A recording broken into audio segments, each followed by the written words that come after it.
ബോൺഷു കൊമസാവ thrice വിവന്യൂ.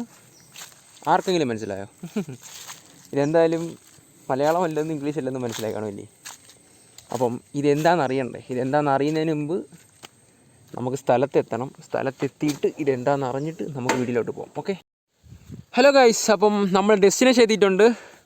ഒരുപാട് video എടുത്തെടുത്ത് ഞാൻ തളർന്ന് ഗൈസ്, സത്യം പറയല്ലേ. ഞാൻ കുറേ എടുത്തെടുത്ത് ആന്തരം അടുത്ത്, കാരണം എല്ലാ വീഡിയോ ഇങ്ങനെ ഒരു വീഡിയോ നല്ലോണം എനിക്ക് ഒറ്റ ടേക്ക് എടുക്കാക്കൂല. ഇത് മിക്കുള്ള യൂട്യൂബേഴ്സിനെല്ലാം കുഴപ്പം, എന്നാലും എൻ്റെ കാര്യത്തിൽ ഇച്ചിരി കൂടുതലാണെന്നാണ് എനിക്ക് തോന്നുന്നത്. പക്ഷേ എന്നാൽ നിങ്ങൾക്ക് വേണ്ടി പെട്ടെന്ന് ഞാൻ ഉണർന്നങ്ങ് പറയാം, പ്രവർത്തിക്കാം ഗൈസ്. അപ്പം ഞാൻ വീഡിയോയിലേക്ക് പോകുന്നതിന് മുമ്പ് ഞാൻ ഫസ്റ്റ് തന്നെ ഞാൻ എന്താ പറയുന്നത് പറയാം. ബോൺഷു കൊമാസാവ ത്രസ് ബിവന്യൂ. അപ്പോൾ ഗൈസ് എന്താണെന്ന് വെച്ച് കഴിഞ്ഞാൽ ഇത് ഒരു ഫ്രഞ്ചാണ്. അപ്പം ഇതിൻ്റെ ഒരു ഇംഗ്ലീഷ് ട്രാൻസ്ലേഷൻ എന്താണെന്ന് വെച്ച് കഴിഞ്ഞാൽ ബിവന്യൂ എന്ന് പറഞ്ഞാൽ വെൽക്കം. ബോൺഷു കൊമോസാവ ത്രസ് എന്ന് പറഞ്ഞു കഴിഞ്ഞാൽ hello how are you doing എന്നാണ്. മനസ്സിലായില്ലേ? അതാണ് സത്യത്തിൽ ഞാൻ ആദ്യമേ പറഞ്ഞത്. ഓക്കെ, ഇത് ഞാൻ കൊണ്ടുവരാൻ കാരണം അനുസരിച്ച് വെറൈറ്റി ആയിട്ട് ചിന്തിക്കണമെന്ന് എനിക്ക് വെറൈറ്റി ആയിട്ട് പ്രവർത്തിക്കണമെന്ന് എനിക്ക് ഭയങ്കരമായൊരു ആഗ്രഹമാണ്. അതായത് ഞാൻ ചുമ്മാ ബൈക്ക് സ്റ്റാർ സിറ്റി എടുത്തിട്ട് കൊണ്ടിരിക്കുന്നു, ഇതാ ഈ സ്ഥലത്ത് തന്നെ സ്ഥിരം നിൽക്കുന്നത് മാത്രമല്ല, കുറേ പഴങ്കഞ്ഞി കുടിക്കാത്തന്നെ കണക്കിടന്ന് സംസാരിക്കുന്നു. ഒരു കാര്യമില്ല, സത്യം പറയല്ല. നിങ്ങൾക്ക് തന്നെ ബോറടിക്കത്തില്ലേ? സീരിയലും അവർക്ക് റിലാക്സ് കിട്ടുന്നെങ്കിൽ കിട്ടിക്കോട്ടെ എന്ന് വിചാരിച്ച്. അപ്പോൾ ഇതൊന്നും കണ്ടാൽ റിലാക്സ് ആവുമെന്ന് എനിക്കറിയില്ല. പക്ഷേ ഇനി വരാൻ പോകുന്ന വീഡിയോസ് എല്ലാം ജിമ്മിട്ട സാധനമാണ് കേട്ടോ. കാത്തിരുന്നു. അപ്പം ഇതാണ് സംഭവം. അപ്പോൾ ഇനി ഞാൻ വീഡിയോയിലേക്ക് പോകുന്നതിന് ഒരു ഇടം പറയാം. ഇത് പെയ്ഡ് പ്രൊമോഷൻ ഒന്നുമല്ല. നമ്മുടെ ഡുവാലിംഗോ എന്ന് പറഞ്ഞ ഒരു പ്ലേ സ്റ്റോർ ആപ്ലിക്കേഷൻ ഉണ്ട്. ആ സംഭവം വഴി ഒരു പച്ച കിളിയുടെ പാടുള്ള സാധനം. അപ്പോൾ അത് വെച്ചിട്ടാണ് ഞാൻ ഭാഷ പഠിച്ചത്. അതിപ്പോൾ ഞാൻ പറഞ്ഞ ഫ്രഞ്ച് ആണെങ്കിലും അത് ഫ്രഞ്ച് ഉണ്ട്, സ്പാനിഷ് ഉണ്ട്, ഇംഗ്ലീഷ് ഉണ്ട്, ഇറ്റാലിയൻ ഉണ്ട്, പിന്നെ എന്തൊക്കെ ഉണ്ടായിരുന്നല്ലേ, മലയാളം ഹിന്ദി കൊണ്ടെന്ന് തോന്നുന്നു, എല്ലാം ഉണ്ട്. അത്യാവശ്യം ഭാഷകൾ എല്ലാം അതിനകത്തുണ്ട്. അപ്പോൾ ആ സംഭവങ്ങളിൽ ഇംഗ്ലീഷ് പഠിക്കണം, ഇംഗ്ലീഷ് പഠിക്കാം. ഇതുപോലെ എന്നെ പോലെ ഫ്രഞ്ച് പഠിച്ചിട്ട് വന്നിരുന്നു ആയത്തോളം പഠിക്കുക, എന്തുകൊണ്ടും ചെയ്യാം.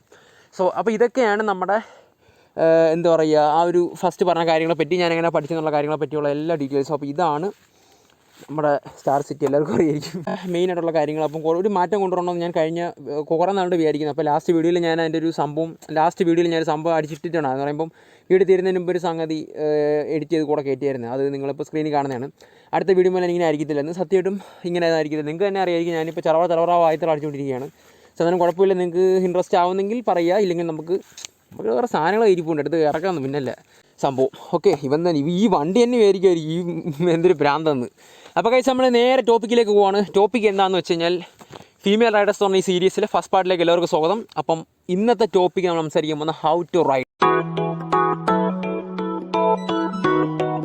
അങ്ങനെയെന്ന് വെച്ച് കഴിഞ്ഞാൽ വണ്ടി ഓടിക്കുമ്പോൾ ശ്രദ്ധിക്കേണ്ട ഒരു കാര്യമാണ്, നമ്മൾ കോൺഫിഡൻ്റ് ആയിട്ട് വണ്ടി ഓടിക്കുക. കോൺഫിഡൻ്റ് എന്ന് പറഞ്ഞു കഴിഞ്ഞാൽ ഒരുപാടൊന്നും പറഞ്ഞ് ഇതാകുന്നില്ല. അതായത് ഞാൻ കണ്ടുള്ളൊരു സിമ്പിൾ കാര്യം, ഈ സീരീസിൻ്റെ തുടക്കമായൊരു കാര്യം പറയാം. ഞാൻ പലപ്പോഴും ഇങ്ങനെ കൊച്ചിലെ മുതലേ കാണുന്നതിന് ചേച്ചിമാരും അനിയത്തിമാരെല്ലാം വണ്ടി ഓടിച്ചിട്ട് പോകുന്നത്. അപ്പോൾ പലരും കാല് കുത്തുമ്പോഴൊക്കെ ഭയങ്കര എന്തോ വലിയൊരു സംഭവം, അതായത് അവർ റിലാക്സ്ഡ് ആണോ എന്ന് വെച്ചാൽ എൻ്റെ അഭിപ്രായത്തിൽ അല്ല. അതായത് അവർ ബാലൻസ് ചെയ്യാനൊക്കെ ഭയങ്കര ബുദ്ധിമുട്ട് നടക്കുക. സത്യം പറഞ്ഞാൽ അങ്ങനെ ഒന്നും ആരും ചെയ്യേണ്ട, കൂളായിട്ട് വണ്ടി ഓടിക്കുക. നിങ്ങൾ കോൺഫിഡൻറ്റ് ഓടിക്കുന്നു പറഞ്ഞു കഴിഞ്ഞാൽ നിങ്ങളിപ്പം ഒരു വണ്ടി ഓടിച്ചിട്ട് പോകുമ്പോഴത്തേക്ക് കുറേ അമ്മമാർ കാണും അവിടെ നിന്ന് വായി നോക്കാനും എന്താ പറയുക, ചുമ്മാ ഓരോ ചിരിക്കാനൊക്കെ. ഭയം രണ്ട് തരത്തിലുണ്ട് ഗൈസ്. ഒന്ന് നമുക്ക് നമ്മൾ ഈ പറഞ്ഞ വണ്ടി ഇടിച്ച് കാഞ്ഞു എന്നുള്ള പേടിയുണ്ട്. അതല്ലെങ്കിൽ അടുത്ത ഒരു ഭയം എന്ന് പറഞ്ഞത് അതൊരു വണ്ടി കൈ നിൽക്കുമോ അല്ലെങ്കിൽ എന്നെ കൊണ്ട് പറ്റുമോ എന്നുള്ള ചിന്ത വരരുത്. ഞാനിത് പറയാൻ കണ്ടെന്നറിയോ, ഇത് വേറൊരു ടോപ്പിക്ക് പറയാനുള്ള എന്തിന് ചെറിയൊരു സൂചന തരാം. സൊസൈറ്റി എന്ന് പറഞ്ഞ സാധനം വുമൻസിനെ ട്രീറ്റ് ചെയ്യുന്നത്, വുമൻസ് എന്ന് പറഞ്ഞത് എപ്പോഴും ഒരു എന്താ പറയുക, ബോയ്സിലും താഴെ നിൽക്കുന്ന ഒരാൾ എല്ലാത്തിനും അവർ വീക്കാണ്, എങ്ങനെ ഒരു ചിന്തകൾ നമുക്കൊരു സബ് കോൺഷ്യസ് മൈൻഡുണ്ട്. ആ സംഗതി ആ സാമാനം ഇരുന്ന് ഓരോന്ന് ചിന്തിച്ച് കൂട്ടിയിട്ട് നമ്മളെ കൊണ്ട് ഓരോ സംഗതികൾ ചെയ്യും. ഒരു ഇത്ര വയസ്സുള്ള കുട്ടിയെ പീഡിപ്പിച്ചു, പെണ്ണിനെ പിടിച്ചു. അപ്പോൾ അവിടെയും നമുക്ക് വരുന്നതാ പെണ്ണെന്ന് പറയുമ്പോൾ എപ്പോഴും ആണ്ടുമ്പി കീഴടങ്ങി പോകുന്നു. അല്ലെങ്കിൽ ഇപ്പം ആ പെണ്ണുങ്ങൾ എല്ലായിടത്തും ഇച്ചിരി വീക്കാന്നപ്പം ഇപ്പം ഒരുപാട് കയറി വരുന്നുണ്ടെങ്കിലും കുറേ അടുത്ത് വീക്കായി പോകുന്ന, അല്ലെങ്കിൽ അങ്ങനെ കുറേ കാര്യങ്ങൾ നമ്മൾ മനസ്സ് സബ് കോൺഷ്യസ് നമുക്ക് കൺട്രോൾ ചെയ്യാക്കും. ആരെയും, അതായത് വണ്ടി ഓടിക്കുമ്പം ആരുടെയും മുഖവും ആരുടെയും ചിന്താഗതികളിലേക്ക് നിങ്ങൾ ആരുടെയും മനസ്സിനകത്ത് കയറാൻ പോകണ്ട. അതായത് നിങ്ങൾ വണ്ടി ഓടിക്കുന്നത് നിങ്ങളുടെ ഐഡിയ വെച്ചിട്ടാണ്, അല്ലെങ്കിൽ നിങ്ങളുടെ ഇതില്ല. നിങ്ങൾ വണ്ടി നിങ്ങൾ ഇഷ്ടമുള്ളിടത്ത് ഓടിക്കും, നിങ്ങൾ ഇഷ്ടമുള്ള പോലെ ഓടിക്കരുത്. അതായത് വണ്ടി നിയമം തിരിച്ചൊന്നും ഓടിക്കരുത്.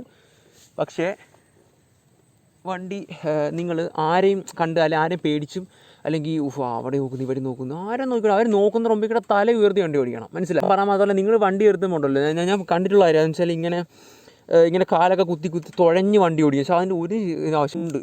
അത് നിങ്ങളൊരു കാര്യം ചിന്തിക്കണം. നിങ്ങളുടെ വണ്ടി നിങ്ങളെ കൺട്രോൾ ചെയ്യാൻ തോന്നിക്കഴിഞ്ഞാൽ നിങ്ങളുടെ കയ്യിൽ നിന്ന് വണ്ടി പോകും ഏത് നിമിഷവും. നിങ്ങൾ എന്താ പറയുക, ഞാനുമേ കളിയാണത്, ഒരിക്കലും ചെയ്യാൻ നിൽക്കരുത്. നമ്മൾ വണ്ടി ഓടിക്കുമ്പോഴത്തേക്കും ആരെയും നോക്കി വണ്ടി ഓടിക്കരുത്, മാത്രമല്ല പേടിച്ചൊന്നും വണ്ടി ഓടിക്കരുത്. നിങ്ങളിപ്പം കെയറായിട്ട് വണ്ടി ഓടിച്ചോ, വളരെ കെയർഫുള്ളായിട്ടും സയൻസ് എല്ലാം ഉപയോഗിച്ച് ഓടിക്കുന്ന വണ്ടിക്ക് ബുക്ക് പേപ്പറും കാര്യങ്ങളൊക്കെ ഉണ്ടായിരിക്കുക. അതുപോലെ തന്നെ നമ്മുടെ വണ്ടിയുടെ ഈ പറയുന്ന നമുക്ക് ലൈസൻസ് ഉണ്ടായിരിക്കുക, ഇൻഷുറൻസും പൊല്യൂഷൻ എല്ലാം ക്ലിയർ ആയിരിക്കുക, വണ്ടിയെല്ലാം കണ്ടീഷനും ഒക്കെ ബ്രേക്കും ബെല്ലും എല്ലാം ഉള്ള വണ്ടി ആയിരിക്കുക. ഇങ്ങനെ എല്ലാം ഉണ്ട്, ഇതെല്ലാം ഓക്കെയാണ്. ഇതെല്ലാം ബേസിൽ എല്ലാവർക്കും അറിയുന്നവരെ. പക്ഷേ കുറേ പേര് പലവട്ടം ചിന്തിച്ചെങ്കിലും കളഞ്ഞൊരു കാര്യമാണ് വണ്ടി ഓടിക്കുന്നതിന്. ഞാനൊരു പെണ്ണാന്ന നിലയ്ക്ക് ഞാൻ ഓടിക്കുന്നതിനും കുഴപ്പമുണ്ടോ? അതായത് പെണ്ണുങ്ങൾക്ക് ഇപ്പോൾ എന്തോ ഇതുണ്ടെന്ന് എല്ലാവരും പറഞ്ഞൊക്കെ നടക്കില്ല എന്ന് പറയുമ്പോൾ പെണ്ണ് വീക്കാ, അത് വേണം. കുറേ പേരുണ്ട് ഗൈസ്, കുറേ പേരിങ്ങനെ വണ്ടിയൊക്കെ ഓടിച്ചു വിടുമ്പോൾ ആരുടെ ദിക്കാരി എന്നൊക്കെ നിൽക്കുന്നത്. അത് ഞാൻ ആണാതിലും പെണ്ണാതിലും എന്താ എല്ലാവർക്കും മനോധൈര്യം എന്ന സാധനം ഒരുപോലെ ഇല്ലേ? ഞാനത് പറയുന്നുള്ളൂ നിങ്ങളുടെ. ഇതിപ്പോൾ ഈ വീഡിയോ എത്രത്തോളം മോട്ടിവേറ്റ് ആണെന്ന് എനിക്കറിയില്ല, പക്ഷേ ഈ വീഡിയോക്കകത്ത് കൂടുതലൊന്നും പറയില്ല ഗൈസ്. എനിക്കിത് ബാക്കിയുള്ള ഇനി അങ്ങോട്ടുള്ള വീഡിയോസിനകത്താണ് കുറച്ചുകൂടെ കണ്ടൻറ്റുകളൊക്കെ വരുന്നത്. അരിപോയി.